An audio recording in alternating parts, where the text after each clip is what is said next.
أعوذ بالله من الشيطان الرجيم. بسم الله الرحمن الرحيم.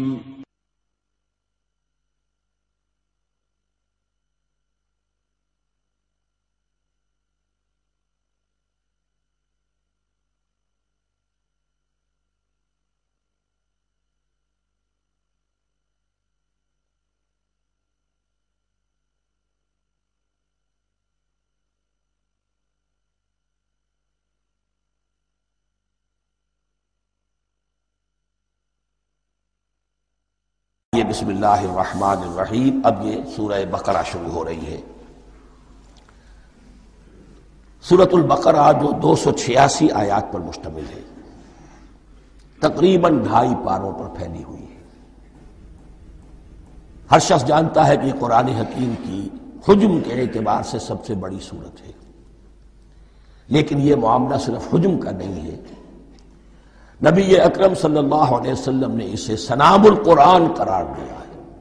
آپ نے فرمایا لکل شیء سنام، ہر چیز کی ایک چوٹی ہوتی ہے، جیسے اونٹ کا کوہان ہوتا ہے. وسنام القرآن البقرہ، سنام القرآن، قرآن کی چوٹی جو ہے وہ سورۃ البقرہ ہے.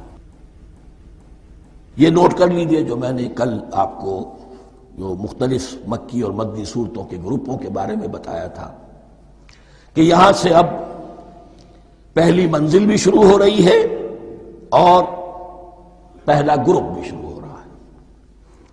اور اس کے ساتھ جو اگلی صورت آئے گی وہ اس کا جوڑا ہے، سورہ آل عمران، جس کی سب سے نمایاں علامت یہ نوٹ کیجئے، یہ بھی الف لام میم سے شروع ہوئی، اگلی بھی الف لام میم سے شروع ہوگی. اس کے بعد 2 صورتیں مدنی اور ہیں، لیکن ان دونوں میں نہ حروف مقطعات ہے نہ کوئی اور تمہیدی کلام ہے. براہ راست خطاب سورہ نساء میں یا ایھا الناس اور سورہ مائدہ میں یا ایھا الذین آمنوا، کوئی تمہیدی بات نہیں، کوئی حروف مقطعات نہیں، براہ راست خطاب. وہ ایک جوڑا ہے سورہ نساء اور سورہ مائدہ، اور یہ ایک جوڑا ہے سورہ بقرہ اور سورہ آل عمران. سورہ بقرہ اور سورہ آل عمران کو نبی اکرم صلی اللہ علیہ وسلم نے الزہراوین بھی قرار دیا ہے. زہرا کہتے ہیں بڑی روشن چیز کو. یہ حضرت فاطمہ رضی اللہ تعالی عنہ کے نام کے ساتھ آتا ہے، فاطمۃ الزہراء. تو زہرا بہت روشن، دمکتی ہوئی شے. الزہراوین یہ 2 نہایت دمکتی ہوئی صورتیں ہیں جو قیامت کے دن 2 بدلیوں کی شکل میں ظاہر ہوں گی. حضور نے فرمایا، اور جو لوگ ان صورتوں سے محبت کرتے تھے ان پر سایہ کریں گے. اللہم ربنا اجعلنا منہم، ہمیں اللہ تعالیٰ ان میں شامل فرما دے. اس سورہ مبارکہ کو 2 حصوں میں تقسیم سمجھیے.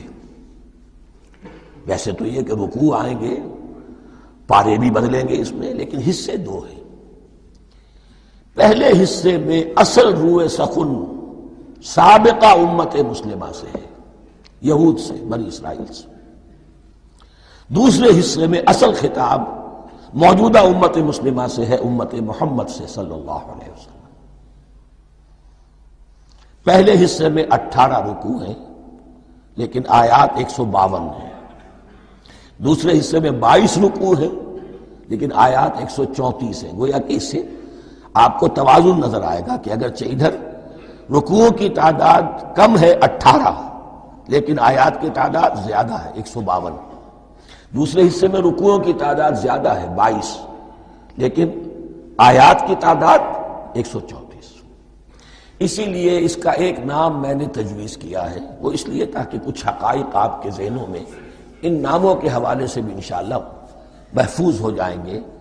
سورۃ الامتین، 2 امتوں کی سورت، اس لیے کہ تقریباً نصف اس کی ساری بحث جو ہے، مرکزی بحث، وہ سابقہ امت مسلمہ بنی اسرائیل، اور دوسرا نصف اس میں سارا خطاب وہ ہے موجودہ امت مسلمہ یعنی امت محمد صلی اللہ علیہ وسلم.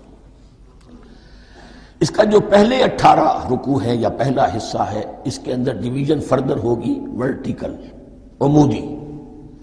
پہلے 4 رکوع، پھر 10 رکوع، پھر 4 رکوع. لیکن جو 22 رکوع ہیں دوسرے حصے کے، دوسرے نصف کے، اس میں ڈویژن جو ہے جو ہاریزونٹل ہے، وہ افقی تقسیم ہے، عمودی نہیں، افقی، وہ میں بعد میں بیان کروں گا جب ہم وہاں پہنچ جائیں گے۔ ان کو پہلے سمجھ لیجئے، اس پہلے حصے کی جو تقسیم میں نے کی ہے، پہلے 4 رکوع، پھر 10 رکوع اور پھر 4 رکوع۔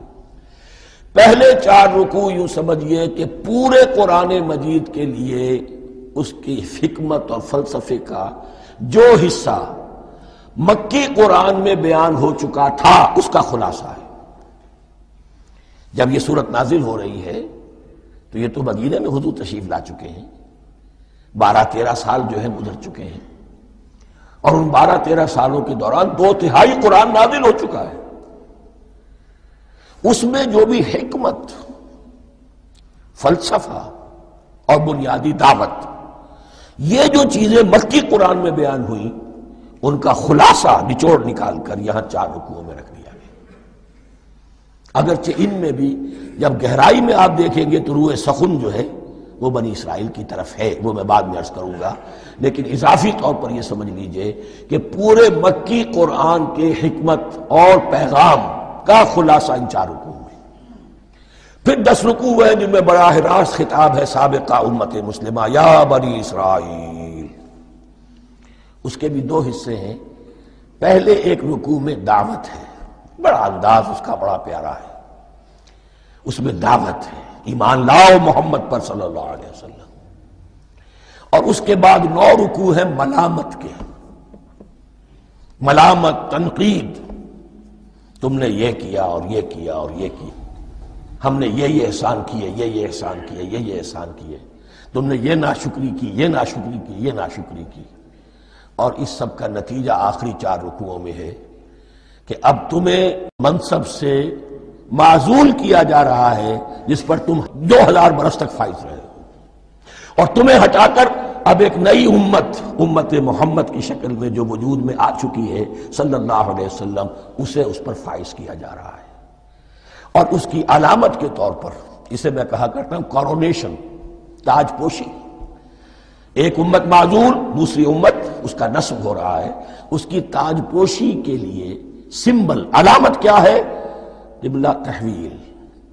وہ قبلہ یروشلم، سابقہ امت کا قبلہ اب ادھر رخ نہیں ہوگا، اب اہل توحید کا قبلہ یہ مکے کی طرف ہوگا، بیت اللہ کی طرف ہوگا۔ تو تحویل قبلہ کا مضمون ہے جو ان 4 رکوعوں میں آتا ہے۔ تو یہ میں نے تھوڑی سی تمہید جو ہے آپ کے سامنے